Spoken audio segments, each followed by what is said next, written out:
from 5. And It's yours in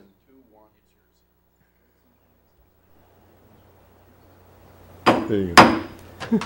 Good evening. This meeting of the Common Council of the City of Marshall will be in order. Would you please rise and join in the flag salute? Pledge allegiance to the flag of the United States of America and to the republic for which it stands, one nation under God, indivisible, with liberty and justice for all. Welcome, everyone. I'm David Sturrock, Council President Pro Tem, on behalf of Mayor Bob Burns, who's a bit under the weather today. He sends his regrets for not being here tonight, but expects to be back in his regular routine in a day or two. Our first formal item of business is approval of the agenda you have before you in your packets. Are there any changes?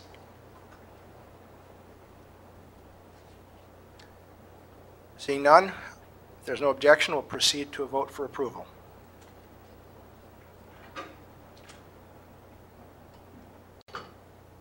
I move approval. Second. Thank you. Discussion? Seeing none, we'll proceed to a vote.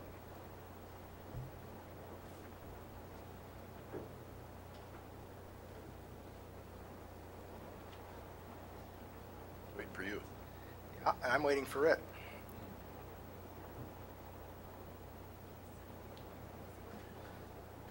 You signed in as yourself or Mayor Burns? Are you on cruise control, sir? I may have signed in too early. Here we are. All right, the agenda is agreed to. Thank you. Item 3, approval of minutes for the regular meeting held on July 11th, 2017, and the special meeting held on July 18th, 2017. I'll move approval of both sets of minutes. Second. It's been moved and seconded. Discussion on either set of minutes? Seeing none, we'll proceed to a vote.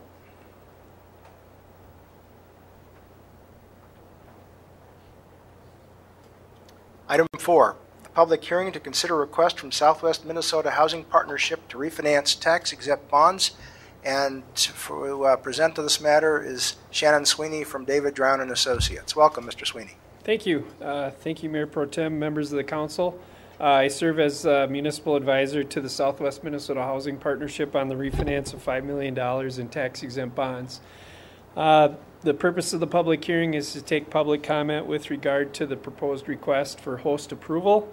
A letter was in your packet provided by Kennedy and Graven, bond counsel for the project, by Ms. Jenny Bolton.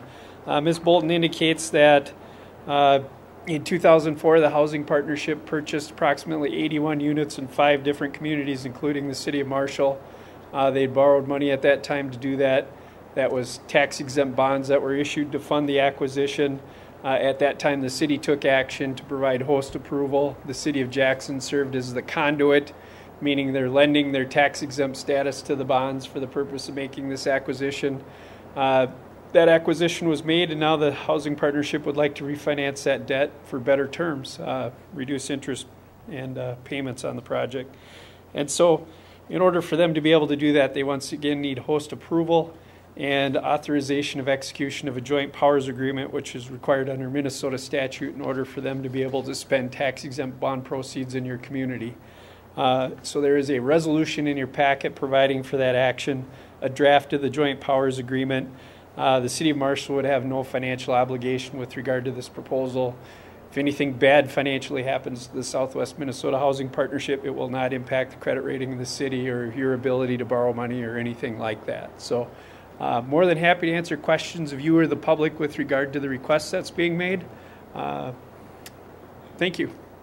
Stand by, Mr. Sweeney. Thank you. We'll declare open, if we haven't already, this public hearing. Is there any member of the public who would like to speak on this matter? Any questions or discussion from the council? I just want to make sure I understand how this all works. So you borrow the money. I help them borrow the money, correct? Yes. Southwest Minnesota Housing borrows the money. That's correct. And then do you then lend it to potential buyers, or do you lend it to contractors to No, they're simply refinancing debt that was used to acquire these facilities in 2004. So they borrowed in 2004, they borrowed a little more than $5 million to purchase 81 housing units from 5 cities, including the city of Marshall. They just want to refinance that debt, and that's all we're doing. Okay, so the money was used to buy the lots. It was used to buy existing townhouses. In this instance, I think it was your Parkway Townhouses was the name of the project. So, yes. They're revenue bonds, so then the revenue is the rents from the apartments. That's then? correct. That's what's pledged as repayment for the bonds. Just wanted to make sure I understood the mechanics. Yep, absolutely. Question. John? And just maybe confirm between Dennis and you, this has no effect on our bonding total and does not affect, put us into bank qualified No. bonding at any point. Correct, Right? and we have used this system, we have been host approval on several other projects. You may have even served as a conduit where it can affect your bank qualified status, but you're not being asked to serve as a Not in conduit. this City of case. Jackson serving in Yes. that role. Okay. Other questions or discussion? Just a question about, so this is the normal procedure that you go out and borrow money and then later refinance, or is this, why wouldn't If you they can do get it? better interest rate and terms, absolutely. That happens all the time. Cities So- refinance existing general obligation So- bonds. The bonds, you already have tax exempt bonds, but Yes. you're doing this simply to reduce the interest rates because That's the interest correct. rates are lower now. That's correct. And they have some operating history, which helps. This project was initially 100% financed. Terms aren't as good when you finance something with 100% borrowed money. And so they're able to improve terms, improve the interest rate, all good things for the housing partnership to try to keep rents low and affordable. So it's just like a typical homeowner who refinances their mortgage. Absolutely. And you may have, I think, Mr. Kramer, what MMU refinanced their debt for, what, $7 million in savings, 9, something like that recently. But they refinanced one with in this case it was 500,000. No, that was one they paid back. But yeah, they did a number of refinancing. Right, several Same. $1 million of Yeah. savings in long terms. That's right. Yeah. So along with paying back some. So yeah, that's pretty common. Any other discussion or questions? Anything else from the public on this before we close the public hearing? Seeing none, Make a motion to close the public hearing. Second. it's been moved and seconded to close the public hearing. Members, please vote.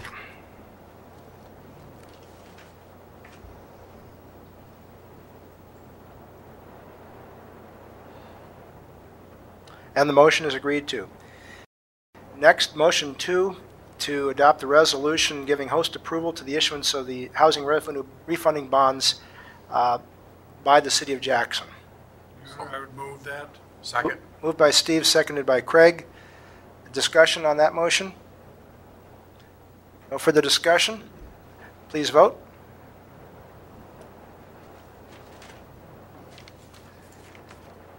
And the motion is agreed to. Thank you. Thank you very much, Mr. Sweeney. Have a nice dry trip home. Powers. Yeah, we can count to 3 up here. Motion number 3, approval of the joint powers agreement. So move. Second. Moved Craig, seconded Steve. Further discussion on that arrangement? Seeing none, please vote.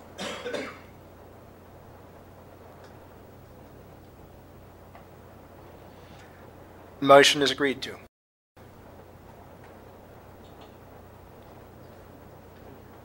Item 5, consider award of bids for 1 new pickup truck for the Parks Department. And Park Superintendent Preston Stensrud will be here to present this issue. Welcome, Preston. Thank you, Mayor Pro Tem and council members. Tonight we have a recommendation for replacement of a 2002 two-wheel drive work truck for the Parks Department. It was approved in the CIP and then included in the 2017 equipment bonding bill here a few council meetings ago. There was, as noted in the memo, when the specs went to equipment review, there was some pretty considerable discussion on packages, half ton versus 3/4 ton, etc. Maybe the members of the equipment committee could touch on that if there's questions too, or I can answer them. But we did solicit bids for the same specs for a half ton and a 3/4 ton to both local dealers. There's currently no state bid under contract for any make of truck due to the kind of unusual timing of ordering vehicles. They didn't think that would be out till October for the 2018 models.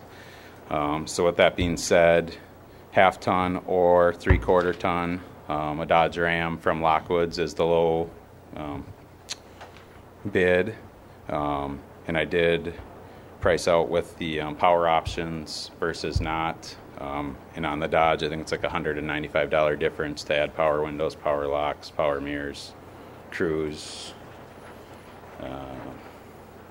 Can't remember what else is all in there, but very insignificant dollar amounts. And I think we easily get that value back 10, 12, 15 years from now, the $195, it's $15 a year. So with that being said, the recommendation is to approve because what I had budgeted was for a half ton 4-wheel drive pickup. And that came in at the $30,400.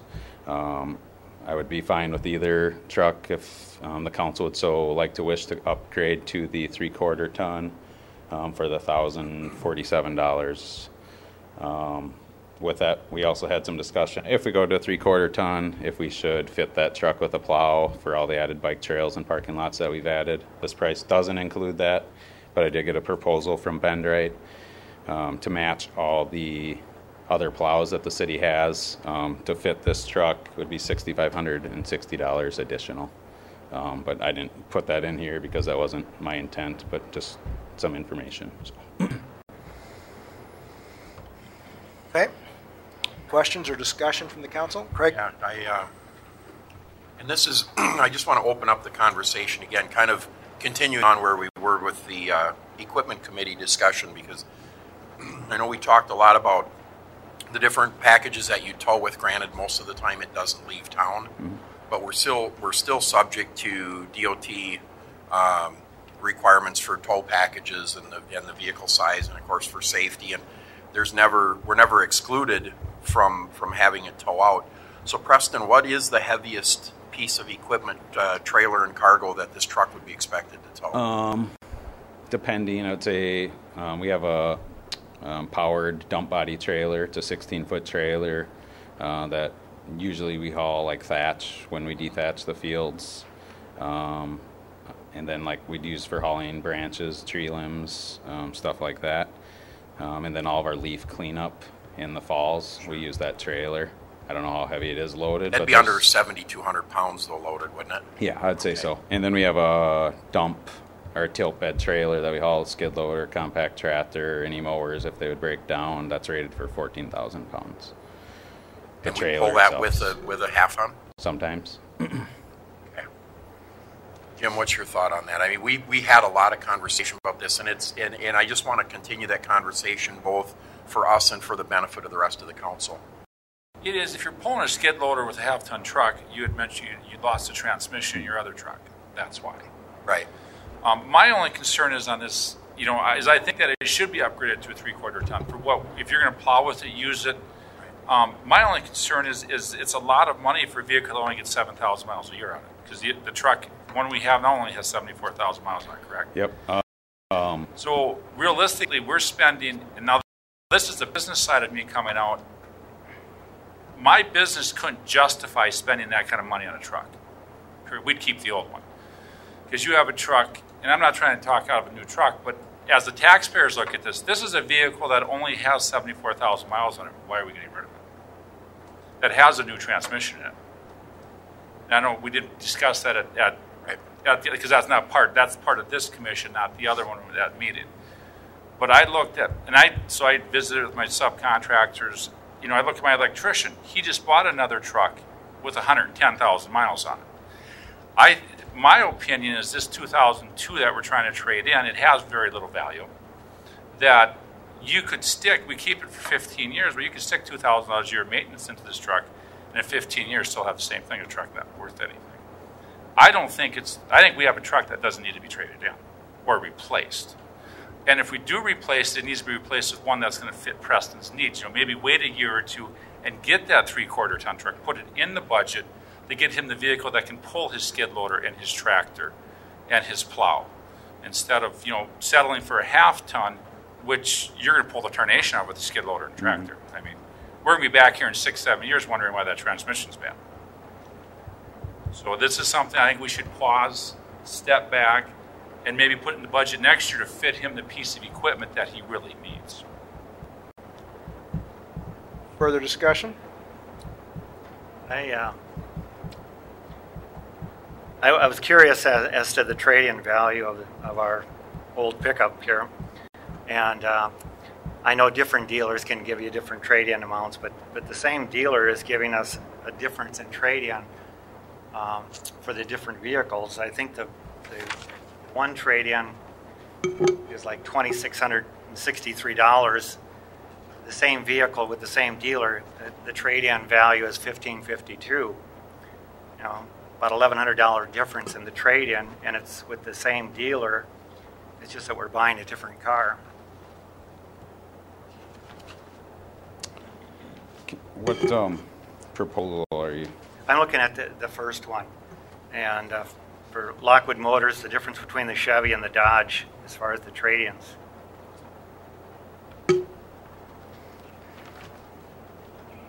In one case, it looks like we're getting $2,600, and the other one only $1,500 for the same vehicle. Oh, I wonder. I think all the Lockwoods, the ones that I'm showing for trade-in amounts, is $2,500, whether it's a Ram or a Chevy. When you go to Cruise Motors, they were down to $1,000 trade-in. I'm looking at the first sheet there. The proposal B with the vehicle only is $31,952, and with the trade-in, it's $30,400. That's a difference of $1,500.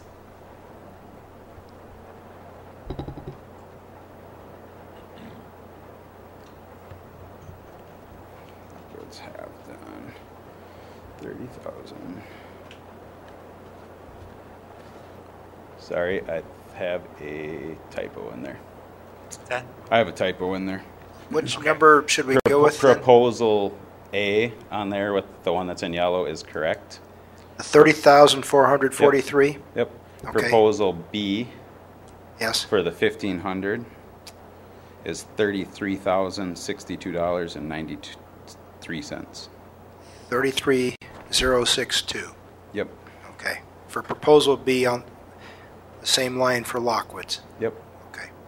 Everybody So clear that's on where that? your Okay, that makes confusion comes sense. in. I have the actual written here if you guys want to look Okay. at them too. Okay. But- Thank you. Well, that makes sense. Yep.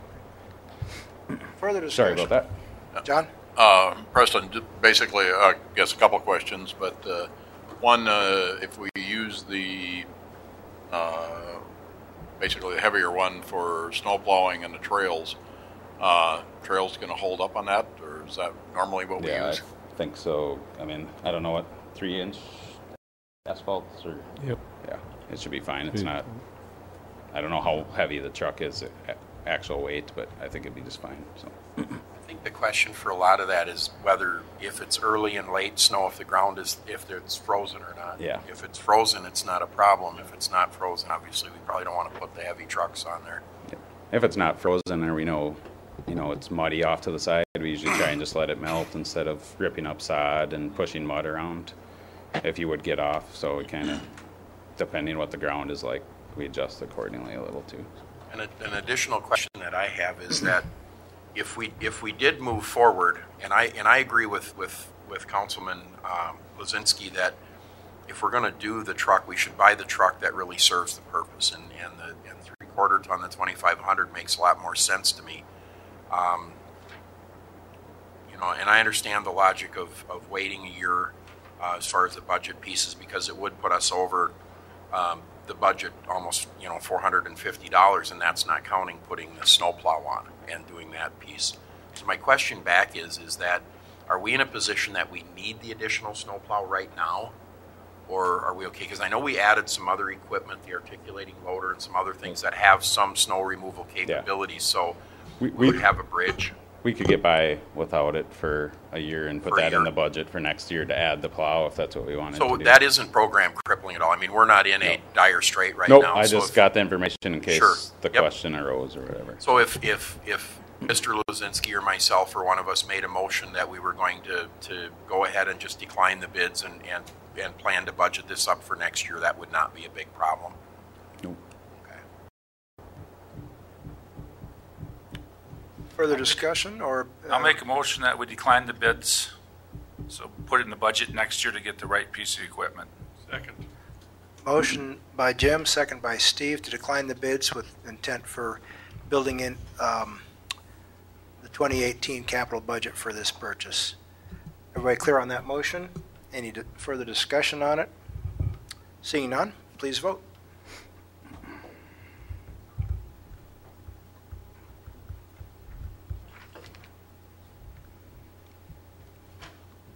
Okay, measure is agreed to. Okay. Preston, thank you for doing all that work. Appreciate that. Next up is the item 6, consider award of proposal for batting cage and installation at the Southwest Amateur Sports Complex. And Preston, this is your item 2. Yep. As we near the completion of the amateur sports complex, there's 4 items that are in the master plan, the budgeted plan that aren't under contract or, still left kind of hanging. And I've mentioned those in there. Batting cages is one of the simpler ones, I think. Arches over the main entry, and there's been discussion over the scoreboards as well. A shelter house, which I'm getting numbers on just to see what that would cost, and a playground. And just to back up on prices, I think that arch is about $10,000. The shelter house, I'm guessing around $75,000, and a playground was budgeted at $100,000. So with that being said, working with the fencing company that is under contract for the original fencing project, he mentioned that there would be pretty significant savings by doing it. While they're coming next week and the following week to finish up everything out there. That why they're here with their equipment and their stuff. We're probably talking a 40% savings of doing the project now versus finishing all the seeding, finishing all the irrigation, then going back and cutting everything out. And we don't have access with dump trucks nearly as easily once we get those sprinkler system in. You got rutting, you got areas to reseed, stuff like that, hauling ag lime in. So I got a price on it, and that the amount to do the total installation of the batting cage, the fencing, the post to hang the nets on, is that $13,749. With that being said, we still have to buy the nets and put pulleys on the poles, like pitching screens to protect the pitcher or the person throwing in there. Concrete too, right? Yep, stuff like that. I mean, we'll do that, and I'm estimating that at $4,000, basically just in materials with us doing all the labor. Those nets alone are about $2,000 or $1,000 each. So I'm not sure if you guys have seen the batting cage at Legion Field. It's an exact replica of that. We've had many ballparks copy that same design, layout. It's very functional. It's user-friendly for installation and takedown, and it's got enough room in there for the players when they're using it. The nets hang free from the fence. Where at Independence, the batting cage is actually too small. When the wind blows, the net gets hooked on the fence, and then it rips and stuff like that. So exact same setup. It's 40 by 80 and 12-foot tall perimeter around it, and then the nets hang 12 foot off the ground. So that $13,749 is, a really fair price. We're looking at, probably close to $20,000 if we do it later, plus all the additional work of risk of damage. So This is in our budget. Yep, in the master plan, and I think at the last council meeting we kind of discussed where we were sitting budget-wise. So before we seed everything, I think now is the time to just do it and get this piece out of the way. Questions or discussion for Preston? Preston, so this is not a change order? Nope. Glenn, I'm supposed to be funny. Okay. Yeah. Bear, Kohler, and levity. Yep, you're absolutely correct. There's significant savings by doing it this time. Yep. Like I said, think, Carla, we're close to $1 million left in this budget, if you remember correctly, right? Well, there's more than that left. We're just that far under. Why use the word left? When we're finished, if we're under, then we'll use the word under. I move approval of the proposal for batting cage to the American Fence Company of Rochester, Minnesota, in the amount of $13,749, and then including the approval for Preston to move forward with the local piece. Second.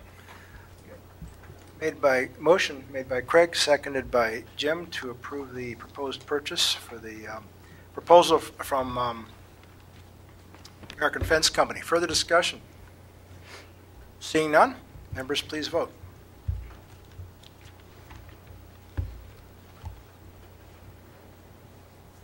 Okay, the motion is agreed to. Thank you. Thank you, Preston. Next up, item 7, approval of the consent agenda. We have 4 items in that package tonight. Approved contract for National Night Out event. Consider approval of a temporary 3.2% malt liquor license for VFW Post 742. Consider an application for a temporary on-sale intoxicating liquor license for Marshall Area Chamber of Commerce for August 8th, 2017. And consider approval of the bills and project payments. Are there any items that members wish to pull for specific discussion? I move approval of the consent agenda as presented. Second. Moved by Craig, seconded by Steve to approve the 4 items on the consent agenda. If there's no further discussion, we'll proceed to a vote. And the motion is agreed to. Item 12, review of city administrator position profile. With us tonight is Gary Wires, our search consultant from the David Drown firm, with an update on the city administrator position profile and opportunity for any last discussion from our part. Welcome, Gary. Thank you. It's great to be with you again this evening. Appreciate the opportunity to be here and work with you on this important task. Tonight I'm just here to primarily get feedback from you on the profile document, any last minute changes, any things you'd like to see modified. We can certainly do that. I just want to point out that Sheila and Kathy Lee have been very helpful in the assembly of this information and the structure of it. So that's the primary task. Secondary is just to talk about the process a little bit, mention things that you may wish to include in an interview process when we get there. No need to make any decisions on that at this time either, and then see if there's any final questions or concerns that you have as a group. So with that said, I'd like to start with the profile document. I thought maybe I'd stand here and read it to all of you. Sure. Footnotes too? Yeah, I'll talk later, and then I'll just put my phone on speaker. Okay. So a couple of things I just want to point out. First of all, there was a little bit of formatting issue that's been pointed out regarding some of the health care, how we listed some things that's not uniform. That's going to be fixed, very, very easily fixed. So, but it's just simple having something in bold that wasn't.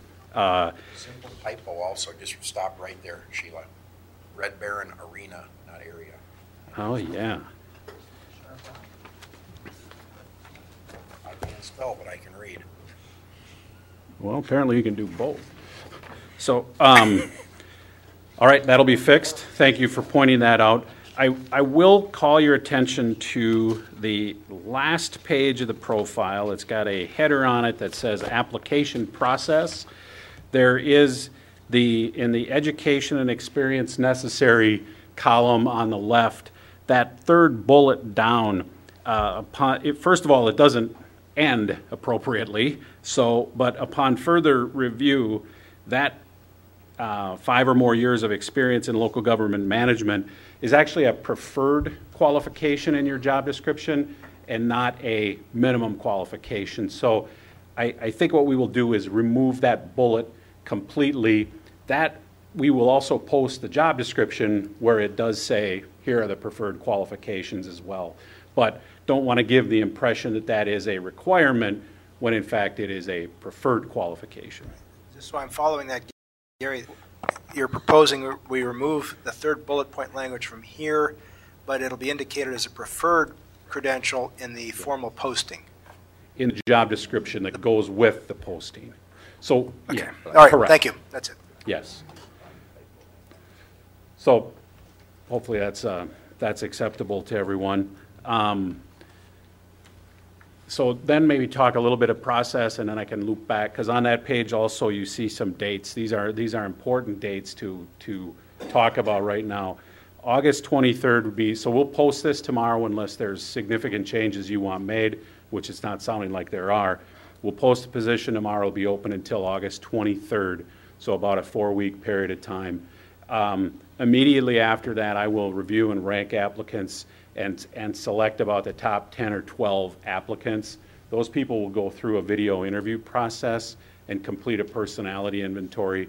You all will have access to that information about a week before September 12th. On September 12th, I'll be back here with you where you will then select people to bring in for the final interview process, which is targeted to take place on October 2nd and 3rd. Be important to hear from you at this point. I mean, you can always change these dates later, but if there's a conflict right now that anybody knows of with those, it'd be great to hear that. Otherwise, you can kind of tentatively count on that for now. Doesn't sound like any. Dates agreeable? Dennis? Do you have something? No, I do not. Sheila? I was going to say it's still before pheasant opener, so that's okay. Well, we will be host to the state for the governor's pheasant opener the following weekend, I guess, like the 7th, 8th, 9th. But this will be fine, I think. Okay, well, that's important. So with that said, I mean, I think those are the important components to point out in the document. Are there any additional items that you would like to see modified or changed prior to moving forward with it? Those bullet points you were talking about, the 3 of them there, you mentioned the last bullet point will be in a preferred, or I guess according to this, it's a desirable qualification. So then at the top, the first bullet point, the master's degree, that would be down there and desirable too then. Yeah. Although in this case, it's okay to mention it because it says a master's is preferred. So this I'm not suggesting that this document have a required and preferred in it. The preferred are in the job description, which will be posted right alongside of this document. So generally what I do is just kind of hit the high points for publication in this, and then people, if they want to see the details, they just access the job description that has all of that detail spelled out right there. I was thinking you'd have the 2 categories, and then if it was that way, then the one would be down and below. To pull that down as well, right? That's fine. But, yeah, okay. Other questions or comments for Gary? Gary, I have a couple. Looking at your cover letter of July 20, about the middle of the page, you list about 8 bullet point items as possible elements of the candidate visits. Yep. And I think this looks about the same as we did last time. May I just suggest that we all reserve a little further review of this list when we get closer. October 2nd and 3rd is a ways off, but perhaps sometime around September when we take a fresh look at that and see what precisely we're comfortable with. Is that? Yep. So when great point. When I'm here on September 12th, primary purpose, select candidates for interview. Secondary purpose, what do you want the interview to consist of? So I'll have information about the options again at that time, potentially a draft schedule, what that might look like. But yeah, and then you would settle on it at that time. And we may have a little clearer sense, we collectively, a little clearer sense than just how we want this to look. Correct. Okay. And by that point, you will have had an opportunity to review those video interviews on everyone, and I mean that might cause some thinking about, well, we should do this with the interview process, Right. based on what we're seeing with this collective group of candidates. And the second thought area is you're posting this tomorrow with if I read right, a 4-week applicant period. You'll be updating us maybe once a week on the numbers and maybe a qualitative sense of what the pool looks like? Well, yeah, Okay. I will send out a weekly email just to say, here's where we're at with the process. Usually it'll say, here's how many applicants we have as of the writing of that email. And then I'll alert you to upcoming deadlines or what. I mean, right now, the only deadline really is the end of the posting, but I'll keep you in the loop every week with an updated email. Right, okay, thank you. Further discussion or comments or questions for Gary? Seeing none, then there's no action required here, just one last visit about the packages we've put together. So you have our authority, our direction to go ahead and post this tomorrow, and then keep us posted as you see what's coming in. I will. Okay. Great. Thank you very much. Thank you very much, Gary. All right. Item 13, consider approval for purchase of replacement playground equipment project at Liberty Park. Preston, that's you again, I think.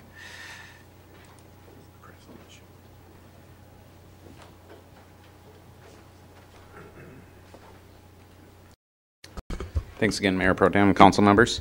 Before you tonight, you have a few different documents.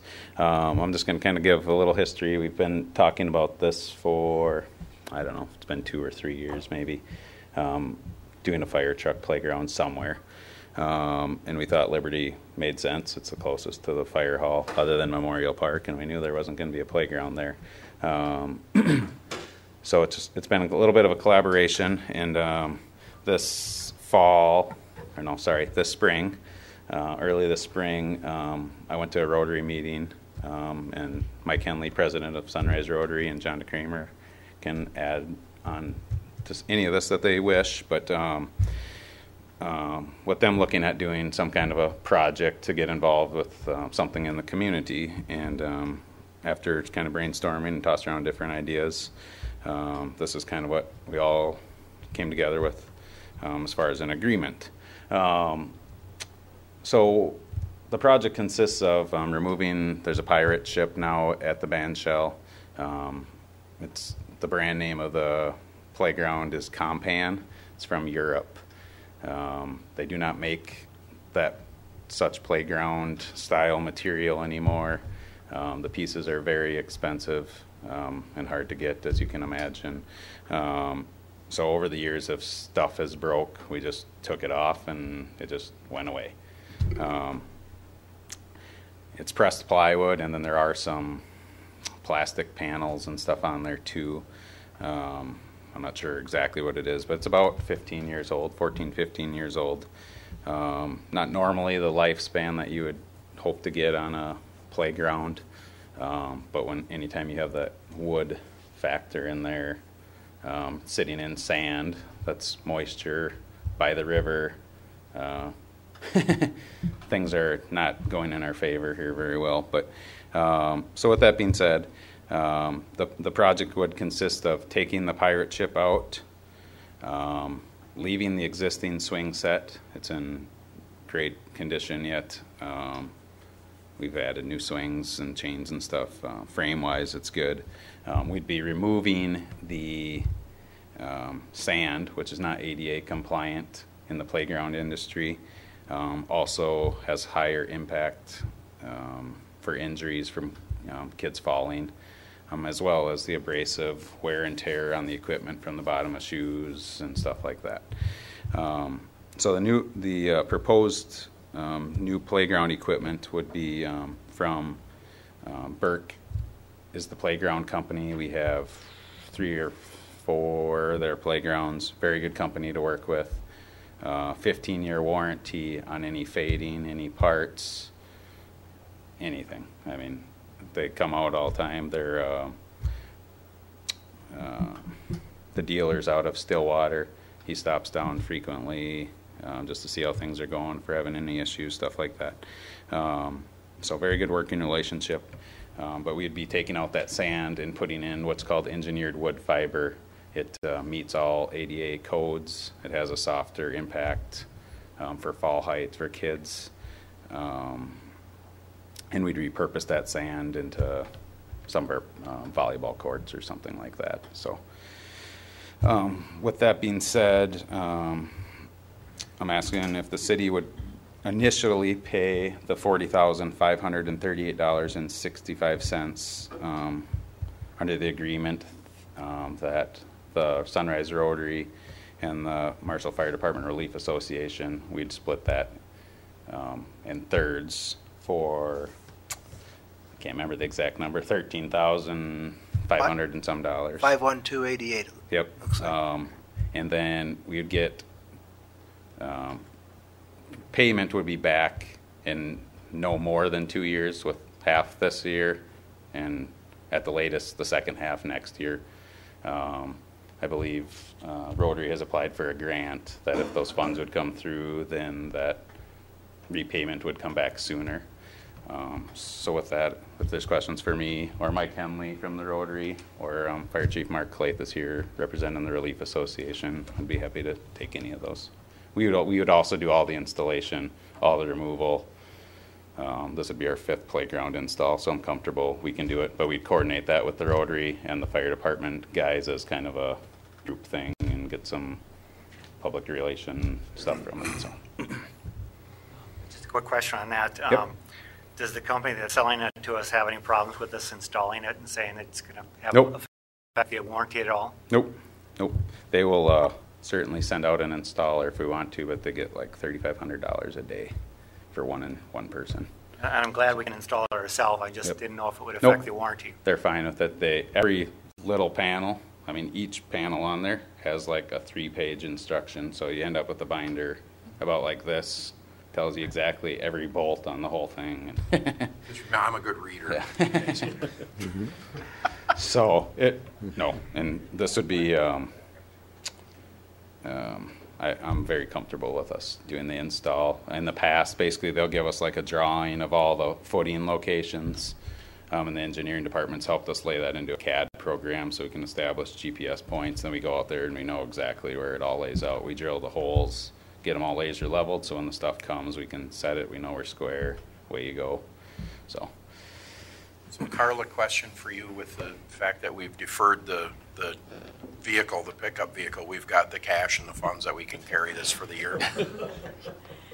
Actually, these funds would be coming out of the endowment, Capstone Endowment Fund that was set up when we sold the hospital. And there are currently $37,000 some $100 in that fund. Clearly not enough for the $40,000, but as Preston had said, both the Rotary and the Fire Relief will be paying half this year, so that's $13,000 back into that fund right away. So that would be sufficient funds in that fund, and I feel comfortable. Carla, pardon if I've overlooked or forgotten, but have we been using anything from Capstone the last couple of years? We have not used anything from Capstone since 2015. The stage was the last one. 2 years, okay. 2015. And how much, just for reference, did we contribute toward the stage from that? $24,431. Okay. Thank you. Preston, question from a viewer at home who has sent through social media an inquiry. This may be a first for us, I'm not sure. But the question has to do with handicap accessibility for the new structure. Yep. Is that part of the plan? Yep. Okay. There's actually what's called transfer stations. Okay. Let's see here. If I can pick one out on here.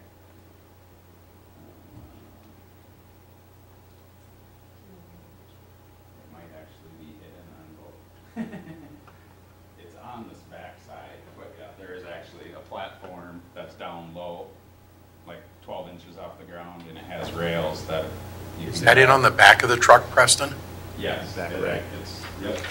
Okay, You can see that, yep. at the right-hand end of the truck? Yep. Okay. So, yes, Okay. it is, everything is ADA compliant. These days, those are the industry standards. Yep, for yep, these. they have Yeah. to, there has to be at least one transfer station, and you can add multiple, but this isn't, you know, a huge piece of equipment, and it's not spread out that far, but I believe, like the one out at Patriot Park has multiple, might have 2 or 3 from different ends or whatever, so. Thank you. Other questions or discussion for Preston? As far as the capstone fund is concerned, so there's a 6 and a 12-month annual report, and that goes to the Ways and Means Committee. You are right, and the current policy does read there's a 6-month and a 12-month annual review.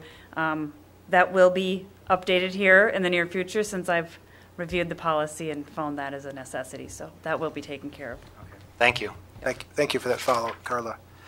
Anything else for Preston on the project? Mr. Mayor Pro Tem, I move that we approve the project and the purchase of replacement playground equipment using capstone endowment funds, and understanding that we'll be paying for the full equipment with reimbursement coming back from Sunrise Rotary and the Fire Relief Association. Second. Okay, the motion has been made by Craig, seconded by Steve. Further discussion? Seeing none, please vote.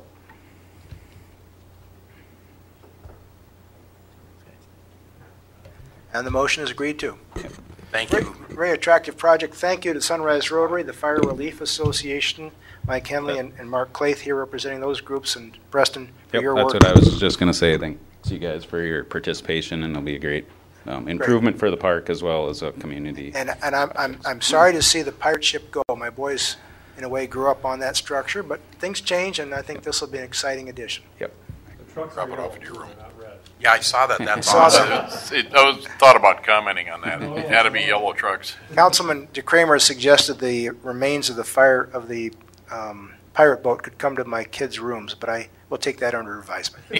That would be repurposing, and Boy, would it. in the priority of my employee, reuse, recycle. So I appreciate your help. I'll haul it for You're you. saying we could get an MPCA permit for this? Yeah. Thank you. Okay, perfect. And then just by the way, if you guys need help reading the instructions, I'd be more than happy to sit and help read. We might need your help. Okay, that's perfect. Just let me know. Thank you as always, Councilman Schaefer. And Preston, Preston, thank you to you and your team for your hard work on this. Next, item 14. Preston continues with busy guy tonight. Request Sheriff there, Preston? And he's on a roll, too. Request additional funding approval for Freedom Park Sidewalk Project. And Glenn, I think you have some of this also, discussion? I'll just tag team if he needs anything. Okay, thank you. But it's not a change order either. Even better. Even better. Go ahead, Preston. All right, thanks again. I told Sheila that we got a lot of unique projects going on at once, so we might as well just go for them all. They're all good projects and cooperation and community improvement stuff. So, so on the Freedom Park project, we have actually just got started here yesterday on some removals and prepping. Hauled gravel in today, but we met last October, I think, on doing a bike path through Freedom Park. It's the only park that has no trail whatsoever going anywhere in the park. It has no sidewalk. It has nothing. So, you know, once I got thinking, and we were getting closer to laying out everything, some new ideas came up, and we started, you know, while we're doing this, let's get everything done right in the park while we're digging through and stuff like that. So as the project kind of evolved, you know, and we worked with Buffalo Ridge Concrete. They're donating, at last year's price, it was $38 a yard. I think concrete's went up, so maybe closer to $40, $45 a yard now. He has no limit. Talked with Dan Scotty, no limit on the amount of concrete we use. He said, whatever you do, make it right now, and we'll take care of the rest. So with doing that, I think Sheila's putting up the new pictures, and I'll just kind of point to what is Here you go, Preston. changed a little bit. Or maybe not changed, but got added. There you go. Red button. Okay. So the general path coming off of, I think this is Catherine here. There has been a ADA pedestrian ramp here for several years that really went to nothing other than just some dirt and grass. So the original project was to do this chunk down here and connect on South 4th at this property here. That was in last year's project. This trail going through and coming out here was in last year's, as well as this on Long 2nd Street. So what we're proposing to add would be this apron all around the bathroom. It was asphalt, about an inch thick, all cracked, falling apart. Actually, the slope on this front side is sloped back to the bathroom. So the water comes off the roof and hits the tar and runs right back into the bathroom. It's a wood structure. It's rotting. Can't imagine why. So we're proposing to change and do this in concrete at the same time while we're in there with the excavator and doing everything. We're also proposing to do the same for the shelter house. Same inch and a quarter asphalt. Not sloping backwards, but severely sloped down. I mean, not ADA friendly whatsoever. I mean, it's probably 18 inches of fall and 8 feet or something like that. I mean, just straight down. So we're proposing to do that. And then, as we were thinking about it, this neighborhood that's, all south of here that we can't see on this picture, I got thinking anybody who's coming into the park right here most likely is going to be heading to the playground, maybe over to the ball field. My feeling is that they're not going to come up to here and go over to here, kids especially. They're just going to cut right across.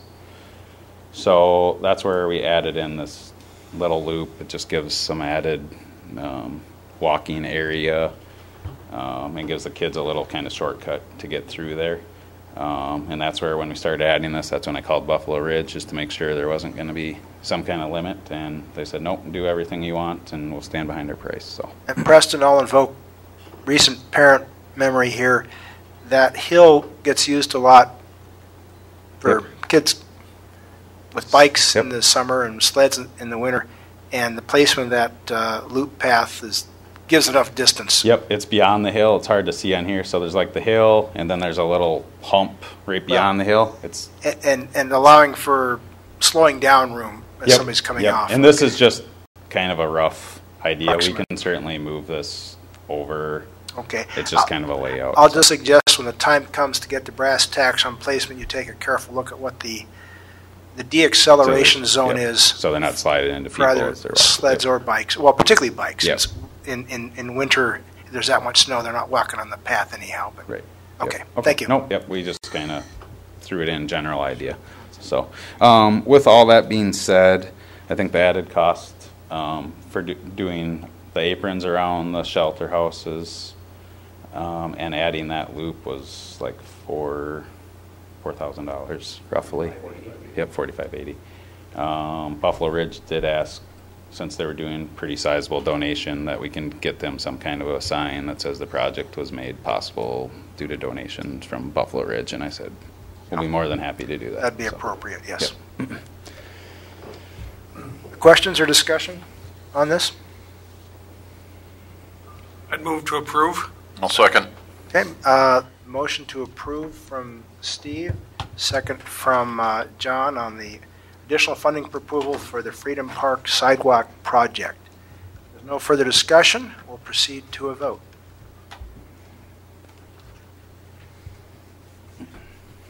The measure is agreed to. Thank you very much. Thank you, Preston. It'll be fun to see that come into play. Item 15, introduction of amendments to exterior appearance standards ordinance and call for public hearing. Glenn? Thank you, Mayor Pro Tem and Council.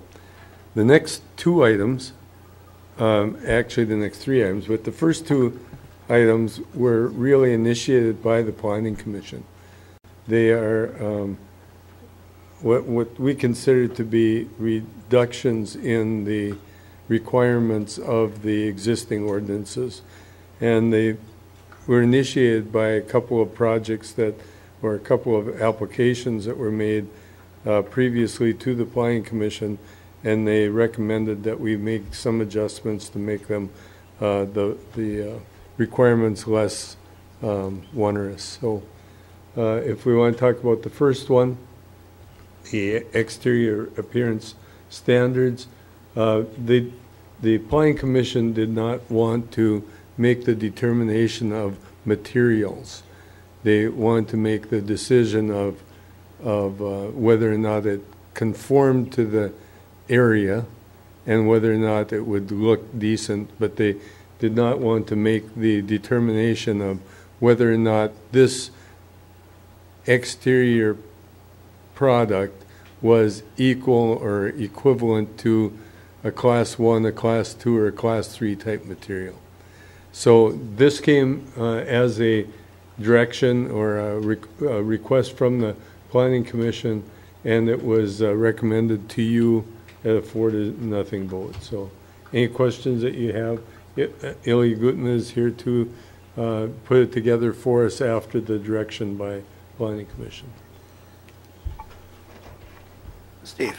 So, Glenn, with these class of materials, where does that come from? Who determines what the class of material is? Is there a business or an industry standard that figures out where the classification comes from? Yes, and the classes are easily discernible by what we have already included in the ordinance.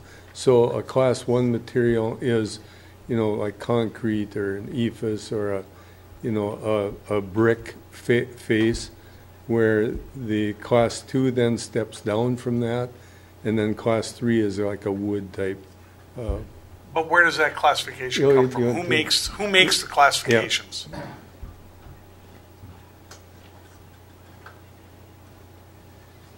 Thank you, Mayor Pro Tem and council members. When this thing was written, it was based on the other cities.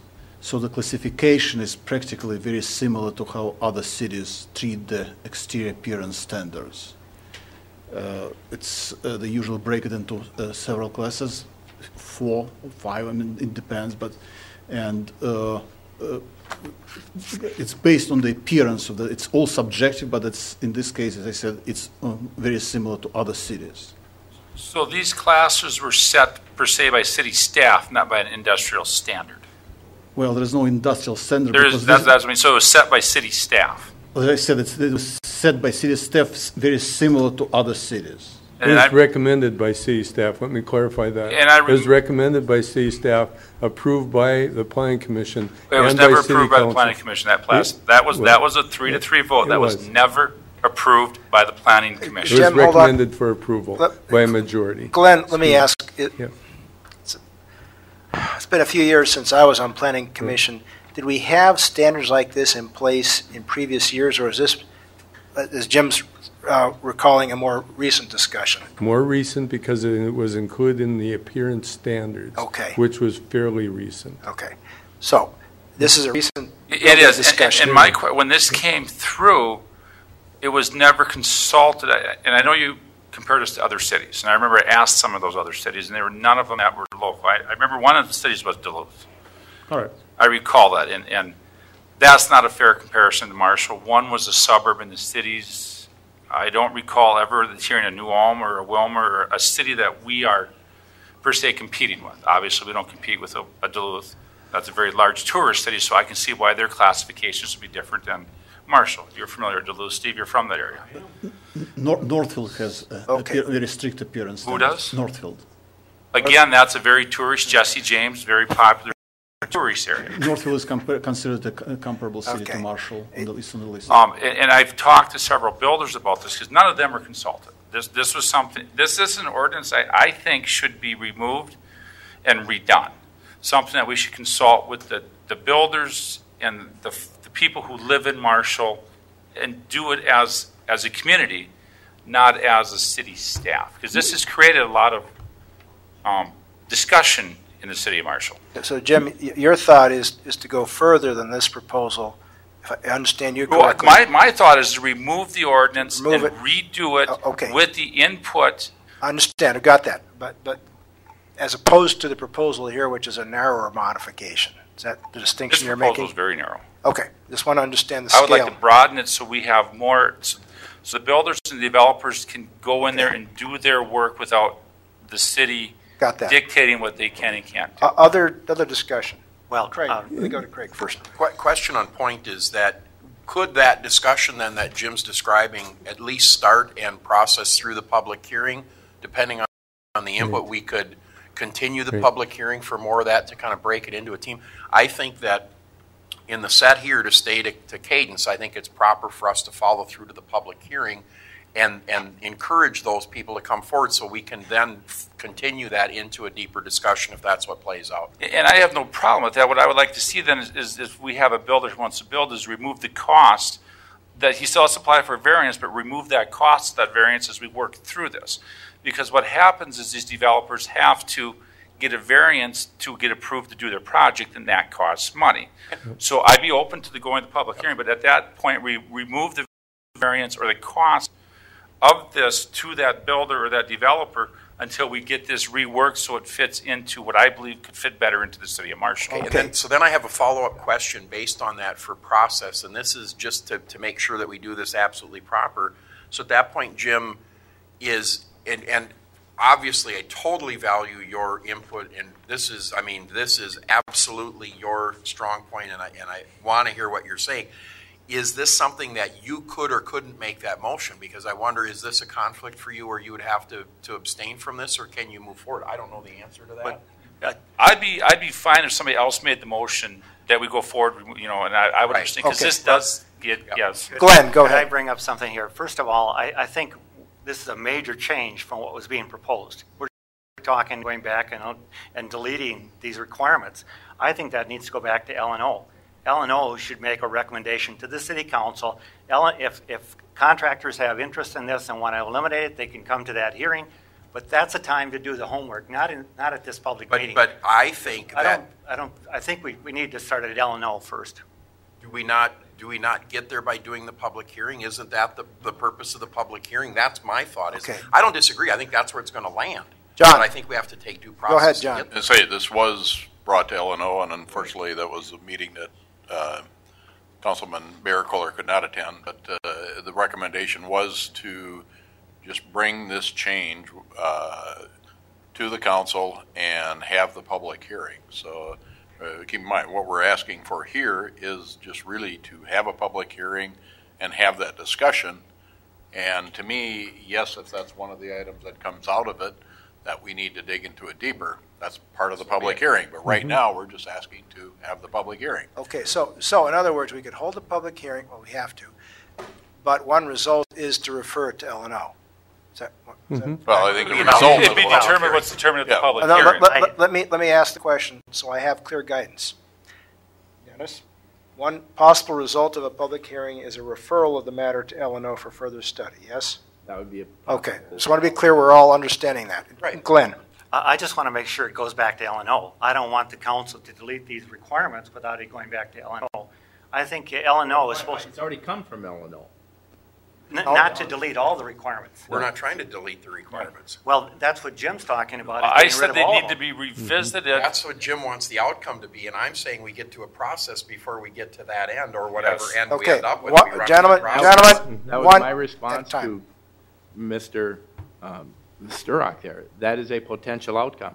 Another potential outcome could be to approve the recommended changes as they are. I mean, there's a lot of different outcomes that could happen after the public hearing. Okay. One of which would be to refer to L&O. One would be to approve. I think Approve what's recommended here. Yes. Not to approve getting rid of it altogether, all the requirements. I That's not on, referral. that would take a special motion. I think Craig. that Councilman Lozinski made a I think a pretty good proposition on getting from here to the public hearing, kind of helping the people in the business right now to get there, and that they at this point in time They go through the variance process as it's stated, but without the fee, as we review this. And I would say that we introduce this amendment and call for a public hearing. Let me correct you. This one is a variance process, a normal variance process with the fee. Okay.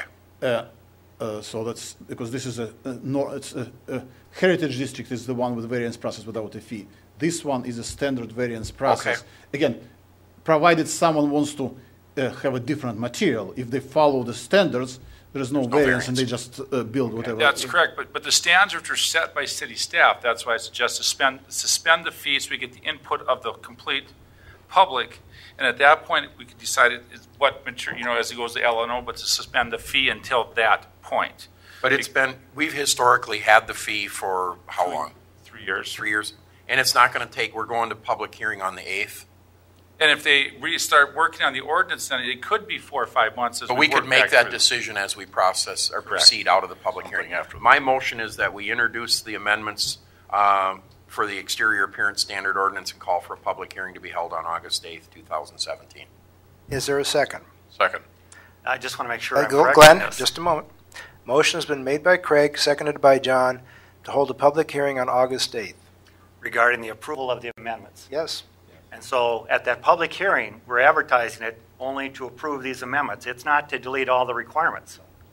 I just want that made sure that, people out there need to be aware of what the hearing is all about. And again, one possible outcome of that hearing is to refer the matter back to LNO. Yes. All right. Yep. Further discussion. Steve.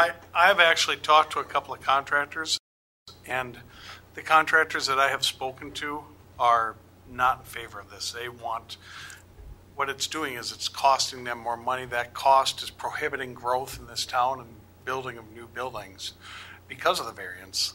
And people are just not wanting to do it. They're not wanting to put the time into it. And they're moving. If you look at the towns around us, they're growing. The Gents, the Milroys, the small Minneotas. Marshall's not growing because we have these rules. And I think in order to get people to come to Marshall and build our tax base and encourage growth in our town, I've kind of leaned with Mr. Lazinski on to get rid of this and hold the public hearing, and then I'm absolutely fine with whatever the public hearing comes, sending it back to LNO. So right. I'm going to vote against this. Further discussion. Glenn? Comment on yours. I don't know if we want to have the same standards as Milroy and Ghent. I think Marshall wants to have higher standards. Define higher. What's it? Well, define higher. More quality. You're not defining quality, though. It's the builders, and you have to trust that builders know what they're doing. I think sometimes I don't think you can leave all the standards to the builders. Builders don't always pick the best standards. Builders often pick things because it's economical, it's low cost. Now, that's not true of all of them. That's not true in all cases, but in a number of cases, if you left it to the builders, they'd get rid of the entire building code. Okay, I think we've had a sufficient range of discussion on this. I will observe in passing. My observation and the data from Carla is that our tax base continues to grow at a handsome clip, so there's more to it than just the question of these design standards. Is there anything new to be added to the discussion? Yes. New? Mayor Go ahead, Pro Tem. Craig. One other thing that I'd like to point out is that if it's a question about the enforcement of the International Building Code or not, in comparison to the reference communities, we are obligated by law to enforce it. Those communities enforce it as an option. And so I'll stop there and let the mayor. Anything else new for the discussion? Also on the building code, exterior appearance has nothing to do with building code. Building code does not dictate what you can put outside your house. Class of materials is in the building But that is not in the building code. That's an arbitrary thing that is set by city staff. All of these are advertisements for the wisdom of us not spending more time on this here tonight. Further discussion of anything new, otherwise, please vote.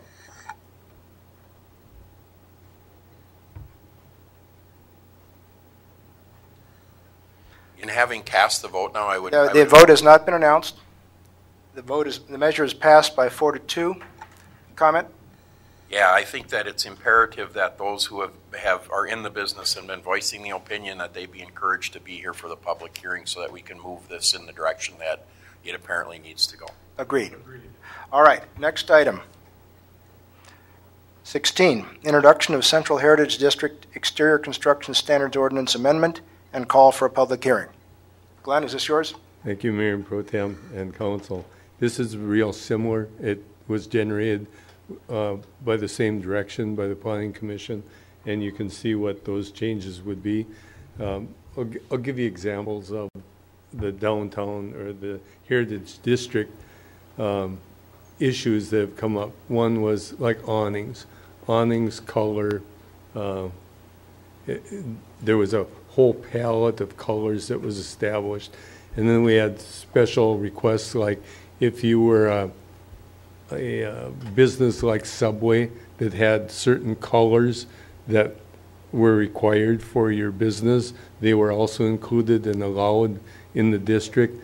There was a couple of things that were discussed. If you remember when the flower shop across from City Hall changed hands, and it was kind of a bright and green and red display, and then the verticals were done the same way, and they decided that the verticals didn't need to be that color, so they did direct the owners to change the color of that, which was okay with the owner as well. So those are the kinds of things in the Heritage District. Even though we don't have a historic district, there was discussion by the owners of the downtown area that there be some sort of similar restrictions placed on what your building should look like in the Heritage District, like brick look, those earth tones, those kind of things, with consideration being made to those special locations that came and got approval for theirs. So that's where this came from, similar to the other discussions that the Planning Commission had, didn't want to take on that responsibility. And you can take a look at it and see what you think.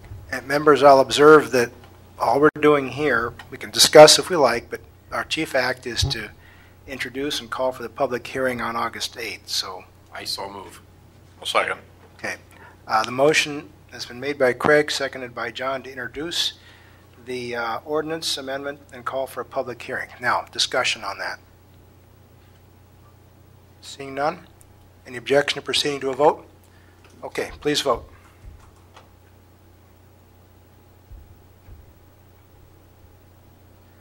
The measure is agreed to.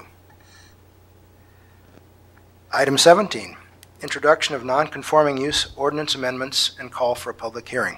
Glenn? Thank you, Mayor Pro Tem and Council. This one also was reviewed earlier and recommended by the city attorney for the changes due to the state changes. There are some questions concerning that. I think I'll defer those to the council member for comments.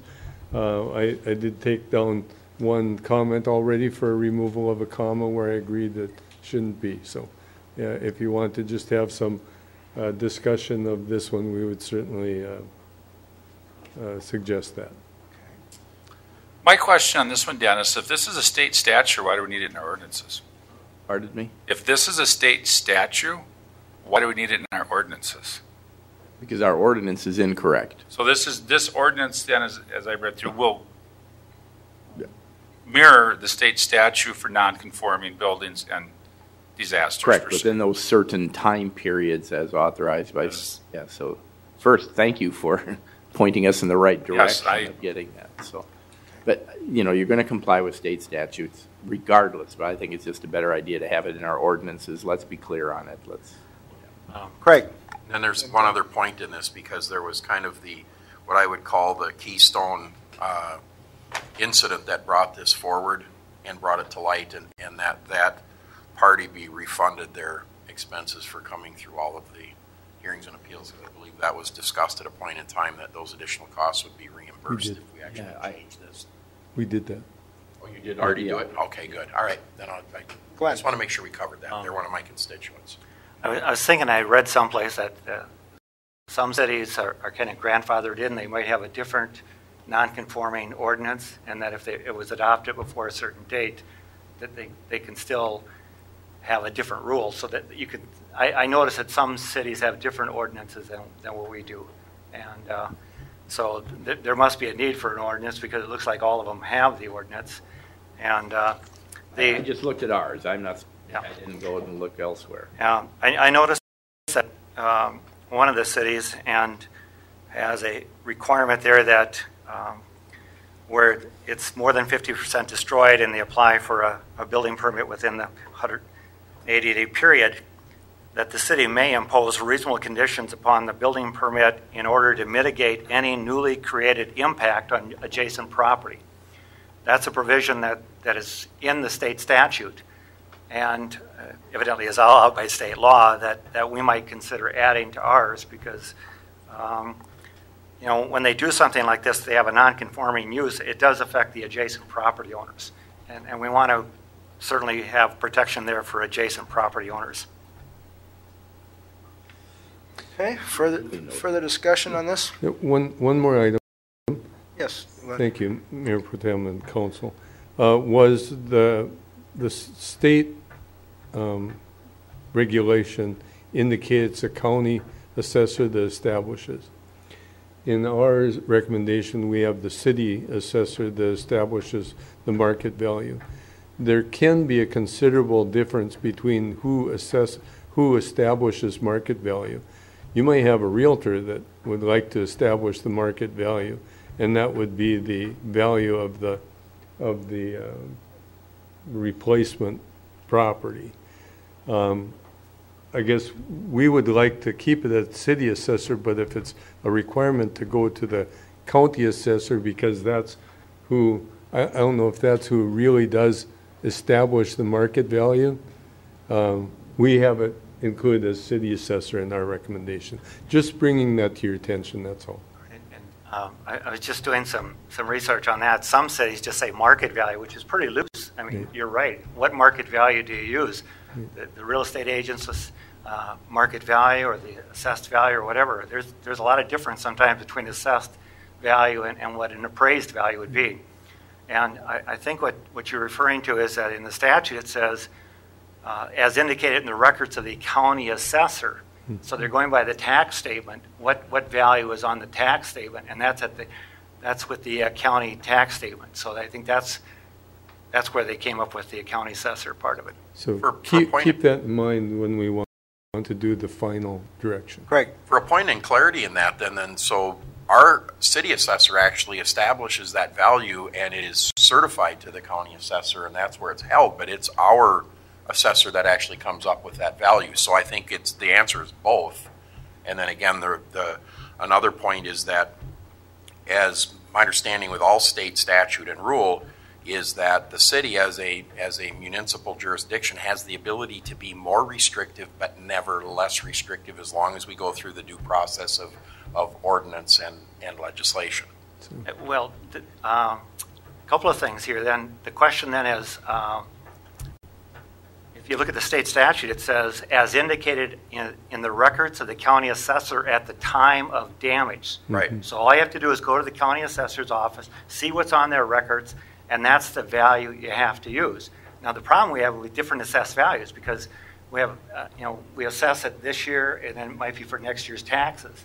And so the question is what fair market value to use.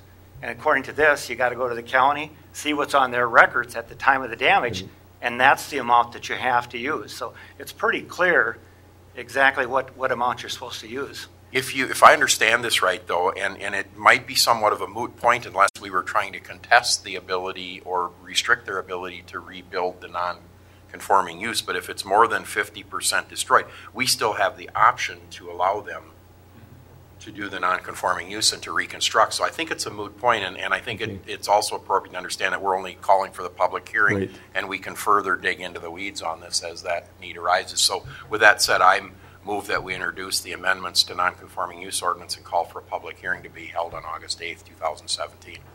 Is there a second to that motion? Second.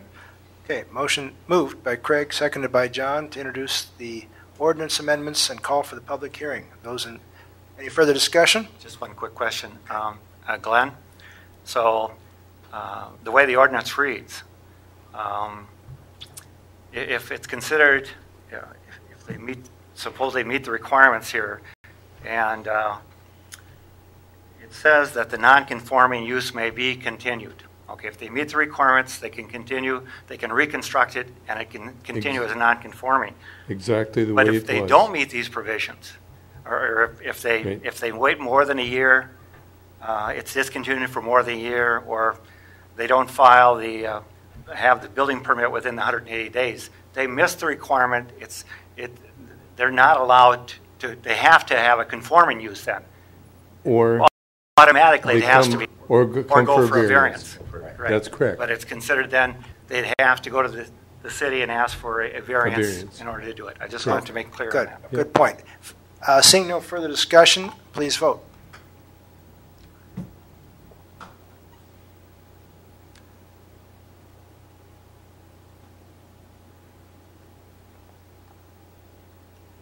And the motion is agreed to.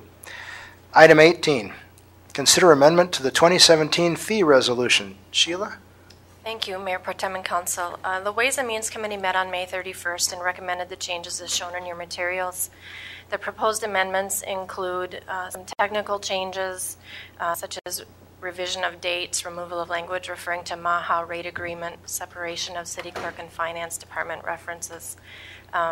Also, no license fee for a special vehicle operating licensure for nonprofit groups, amendments to Studio One services and fees, the addition of a fee for collapsible picnic tables, a rate schedule for the Channel Parkway Softball Complex and the Amateur Sports Complex, a revised rate schedule for the Red Baron meeting rooms, and a revised fee structure for both private business and government or nonprofit agencies related to the driving course at the Merit Center. The proposed amendments to the fee schedule at the Merit Center and the Red Baron Arena and Expo are designed to generate greater usage of the facilities by integrating more flexibility. For the arena specifically, the amendments to the fee structure for the arena and Expo were established, the original fee structure was established prior to the opening of the facility and based on our best knowledge at that time. Since that time, the CBB and the city staff have met to review that, and at the conclusion of the 2016 hockey season and 9 months of operation at the facility, their recommendations were then discussed with the Ways and Means Committee. In some instances, the current rates were too low. In other instances, more flexibility was needed, such as adding an hourly rate to the meeting rooms instead of simply a full day rate. For the Merit Center, again, the fee schedule currently in place was established prior to the opening of the expanded facilities and was based on our best knowledge at the time. Staff have since found that there's a need to build in a flexible fee structure to allow for hourly and 30-minute increments. We also received feedback that our full day and half day rates were too high. Unfortunately, I can't speak to the discussion that occurred at the Ways and Means Committee meeting as I wasn't present for that, but both Glenn and Scott were there and here this evening to answer any other questions that Council might have on that. Staff do recommend approval of the fee schedule as your materials indicate. Thank you, Sheila. Discussion? Anything, Scott or Glenn, you'd like to add? Or John from... Only if you have any questions. Okay. About community service. Okay, John, anything from Ways and Means? Just Ways and Means we had a fair amount of discussion on primarily the Red Baron topic with the club room and a few things, really an encouragement to trying to encourage its use, kind of walking the line a little bit there on costs, pushing for making it attractive for having longer than a one-day event really was the intent. That was a lot of the discussion. And basically, I think summation is we came to the conclusion this works, let's give it a try for next year and see how this goes. Basically, if as we fine-tune this, we'll just keep on fine-tuning it year after year. So, Steve. My question goes to the fee structure. We have a dog and a cat license fee. How is that ever enforced? I mean, really, does anybody stop and look at the dog's tags, or what happens? If your critter's ever on the lam and you're not the one that recovers it, it gets enforced then. Yeah, Chief. Chief, yeah.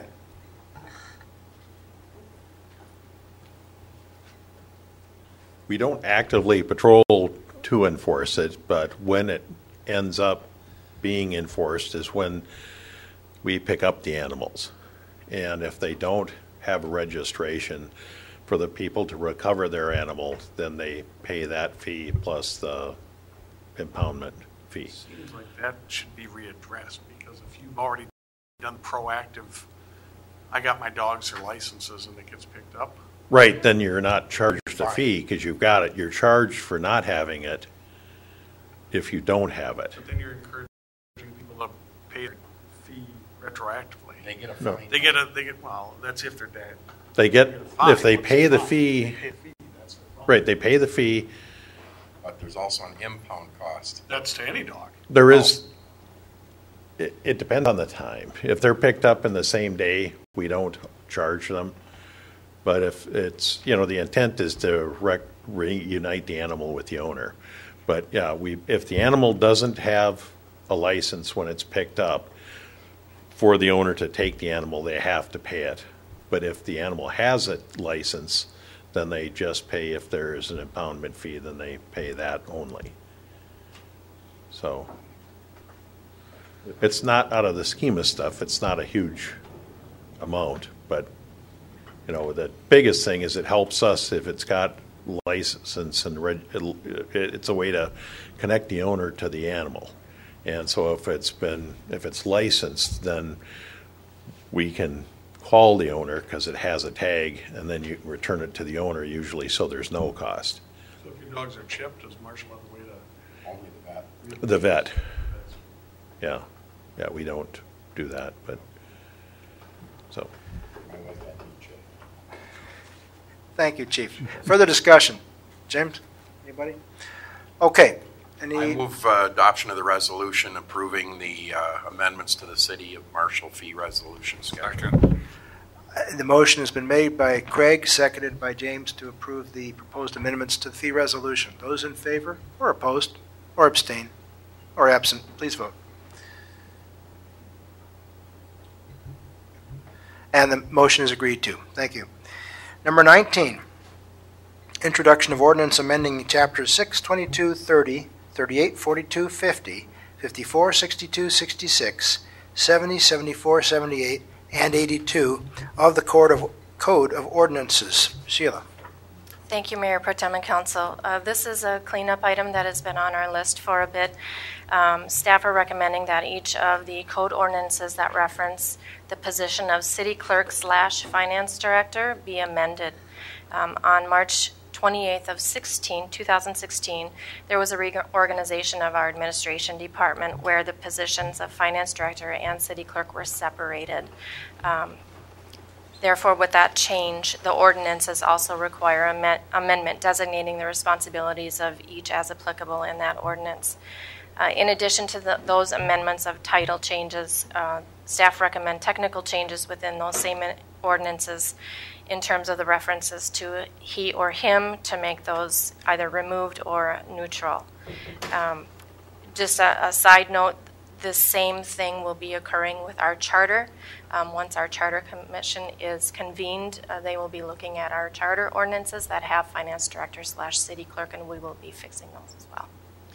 Thank you. Discussion or questions about these? Mr. Mayor, Pro Tem, the L&O committee met on this, and this is strictly a cleanup thing. There's really no major changes other than what Sheila said, and it's fairly cut and dry. Okay. I would make the motion that we accept this. I second it.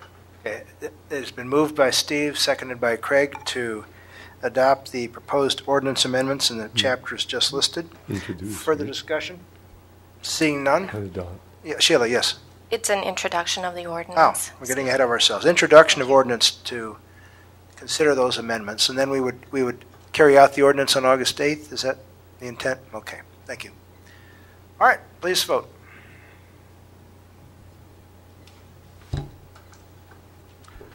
And the motion is agreed to. Number 20, consider approval of a temporary on-sale liquor license for Southwest Minnesota State University Foundation for September 30th, 2017 in connection with their 50th anniversary celebration that week. Make a motion to approve. Second. Okay, been moved by John, seconded by Steve to approve that license. Please vote.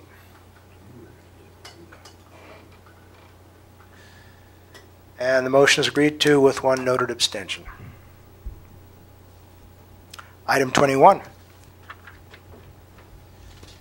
Consider approval of a temporary on-sale liquor license for the Southwest Minnesota State University Foundation for September 29th and 30th, 2017, also in connection with those celebrations. Second. Approved. Motion has been made by Craig, seconded by Jim to approve that license. Let the members please vote.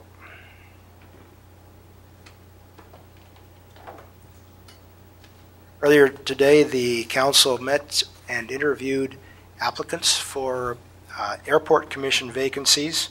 From those discussions, I will recommend for the council's approval the following appointments. Ron Halgerson to the Airport Commission for a term to expire May 31st, 2018, and Larry Doom to fill a vacancy on the Airport Commission to expire on May 31st, 2019. I move approval of the recommended appointments. Second. The motion has been made by Craig, seconded by Steve for those appointments, to ratify those appointments. Discussion? Seeing none, please vote.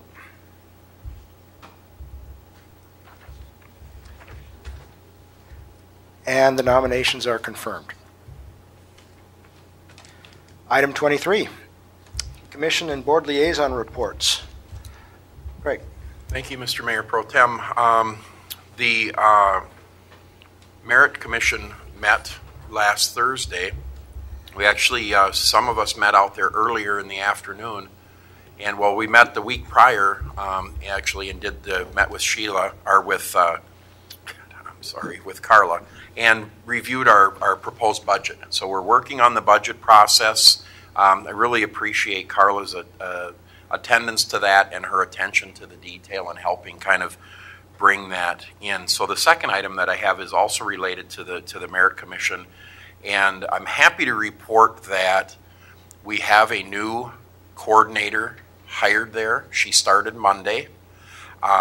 Got to meet with her last Thursday before she was actually hired. She agreed to come to our meeting.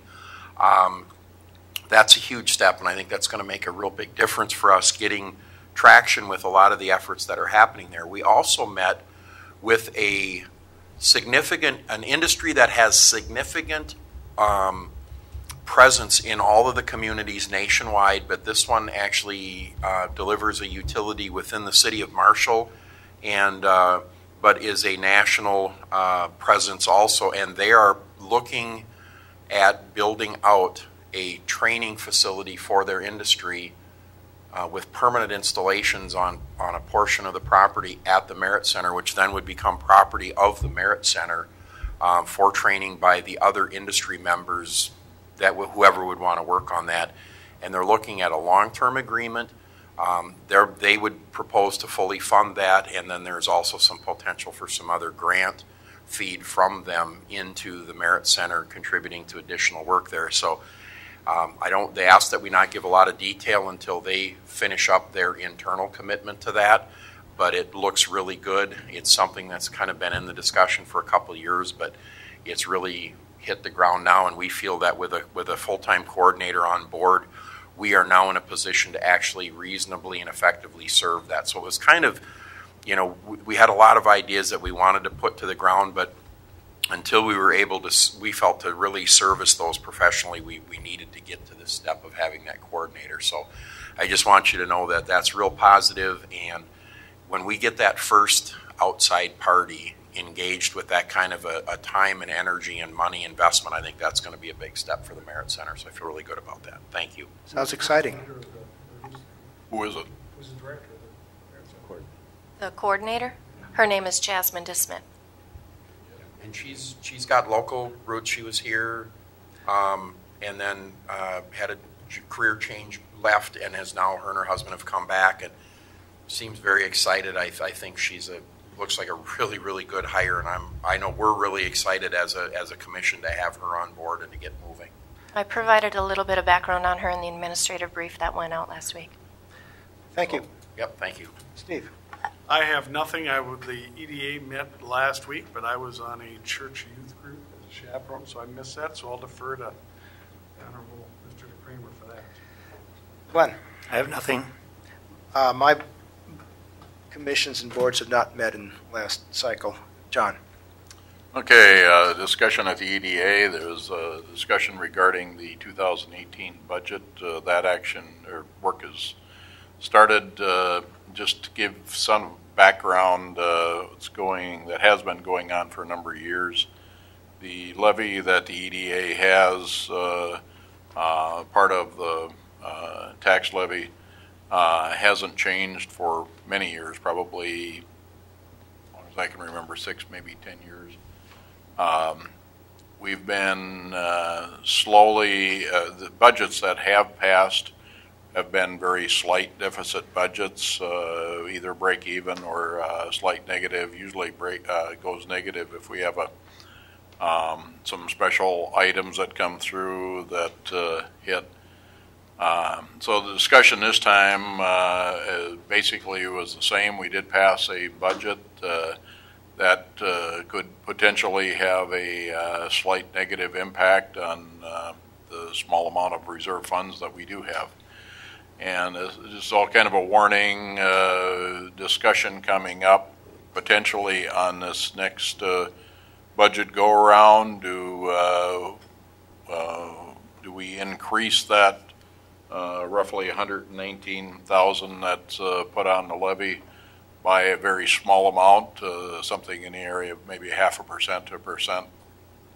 So we've been over the years spending down our reserves and now getting to the point where they may be at the level or maybe, depending on something going on, maybe lower than what we want, and now we need to start looking at how do we stabilize that and bring in a stable EDA budget. So that was the heart of the discussion. That's going to be part of our discussion as we get into August and do our budget discussions, and EDA is part of that. Thank you. Not done yet. Not so fast. Yep. Go ahead, John. Yeah, you got a ways to go yet. MMU did meet, was not able to be at that meeting, but there was approval at the meeting of an application for grant funds to improve the water treatment, to use lime softening to reduce the release of the sodium into the Redwood River. An application that is non-binding at this point, but start of an application to, I want to say approximately $6 million in that range of going for a grant to help pay for that. And then last item, there has been since 2003, I think it is, a joint action agency under the Prairie Net WAN agency. Prairie Net WAN met this past week and recommended to dissolve that group as a joint action agency and to establish it as a user group. The original intent of the joint action agency never really needed to come about. What the possible intent was back in 2000, early 2000. So to basically simplify some things, cut back on potential expenses or very minor expenses, but some insurance expenses or whatever. Basically was a recommendation to dissolve that joint action status and just go simply to a user group.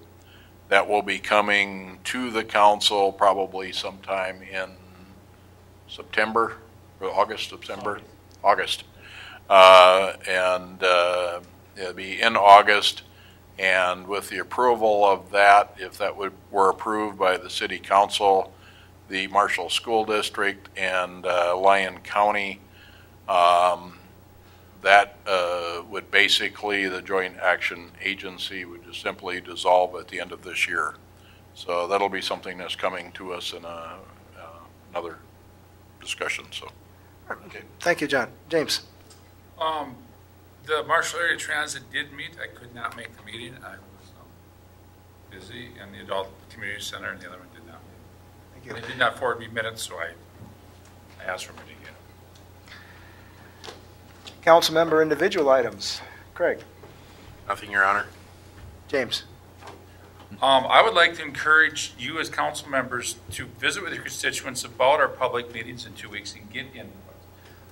As I look at Marshall, I don't compare Marshall to Duluth or cities. I look at what Worthington has done. And their town has seemed to turn a corner, and you see a lot of new stuff. Then I visit with a businessman who will not build in Marshall a $5 million addition onto his property because he says it's too restrictive, and that drives me nuts. So there are opportunities out there that way. I think get our constituents in here with that public hearing, get their input. And I understand the city staff put time into those ordinances, but it's an ordinance that needs to be put together by the people of Marshall, not by, per se the staff, but get their input so we can keep Marshall growing. That's it. With regard to that, Jim, are you talking about all building code requirements or Not just building code, just the siding requirement? The landscaping ordinance, the appearance ordinance. Building codes are set by the state, and I would never ask us to change building codes. That is dictated by the state. But you talk about they're not willing to build in Marshall because of the added cost to such appearances on his building. Because the gentleman I'm talking to is a car dealership, and he's dictated by that dealership how he has to build that building. Now we add on top of that, he says it's not worth it. But we're only talking about siding requirements, not everything But there's else. more than that. There's also he's still fighting over trees. Right. Somebody counted his trees this spring. But that's a bigger picture than what we're discussing There is a as bigger council. picture that needs We're to- just talking about siding for building. At this point, but it's an ordinance that we need to work on all those to promote growth. Okay. Like I said, I drove through Worthington, and there's been a lot of good stuff going on in Worthington. And I think, well, that's stuff we could have in Marshall instead of Worthington. Okay. More to come on that. Thank you. Steve. I have nothing. John. None.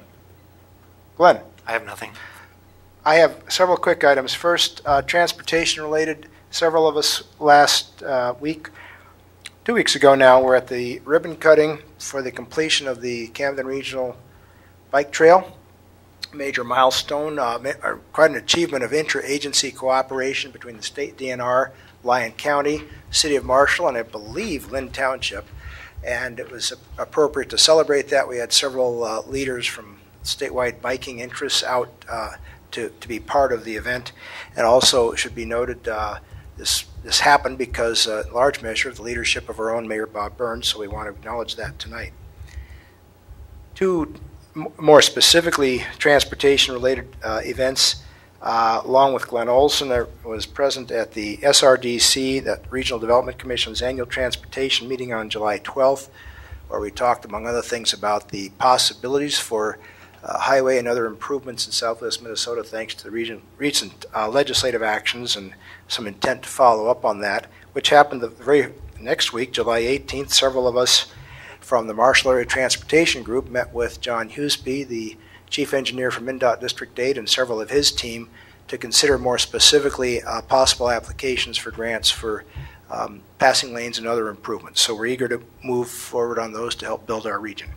Finally, discussion that I think maybe I had put out there a while ago, but has agreement from the mayor and a discussion with staff that it would be their intention now to distribute council-wide the agendas for our 5 different committees, not the supporting documentation, but just so we all have an understanding of the items that are being discussed or in the pipeline on the different committees, and obviously including the ones that we are not individually members of. And we have to be careful about attendance because of the state open meeting laws about not having a quorum at any one time unless a declared meeting like this. But at the very least, we have an idea what's being looked at. So I hope that would be agreeable and beneficial to the entire council. That's all I have. Staff reports. Sheila, City Administrator. I just have 3 items tonight. Just a reminder to the council and the entire community about National Night Out event coming on August 1st. That will be at Independence Park starting at 3:30 and lasting until 7:30 p.m. A reminder to the council that there is a work session on goals and priorities scheduled for Monday, July 31st at 5:30. That will be at the Merit Center. And this afternoon, I sent each of you an email about the upcoming water quality town hall meetings hosted by the Governor Dayton's office staff. These will occur on Thursday, August 17th at the SMSU Conference Center from 6:30 to 8:30. This will build on the momentum from Governor Dayton's 25 by 25 water quality proposal.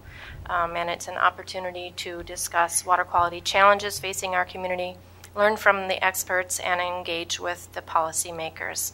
I do know that staff from both the city and MMU will also be in attendance at that. Thank you. Director of Public Works, Glenn Olson. Nothing additional, thank you. Thank you. City Attorney, Dennis Simpson. A couple of things taking up a lot of my time we're going to act on next in the HRA meeting. Ordinance review has been going on. Glenn Olson's department has sent to me construction contracts. It's my understanding they started work on the Kmart, or that Commerce, no, what's it called? What street over there? O'Connell Street extension. O'Connell Street extension, that they're starting on that yesterday, I believe. Well, today. Yeah. Chip sealing and resurfacing, those should be happening in the near future too, I believe. Thank you. Is that it? Yep. Oh, yes. Okay. Thank you, Dennis. Number 28, pending items. You see the information in your packet. Number 29 and 30 relating to informational items, including a memo about recent L&O committee discussion on possible ordinance modifications, which, if they come about, we'll see here in future meetings, but some background information which is useful.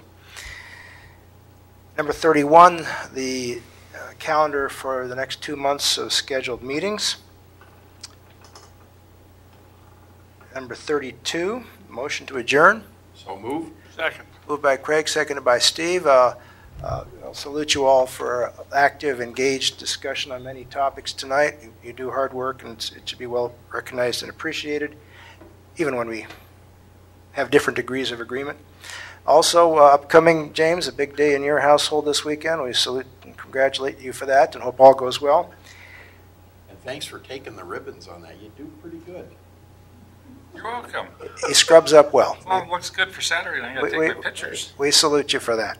All right. Got all Photoshop. Yeah. For those who don't know, my daughter's getting married, since you never said that. Big day. And somewhere in there was a motion to adjourn, which we'll now vote on, please. Thank you. Now, we have a Housing and Redevelopment Authority meeting, and I'm going to declare a 2.5-minute recess. All that means is you stretch and turn and sit down, and we resume.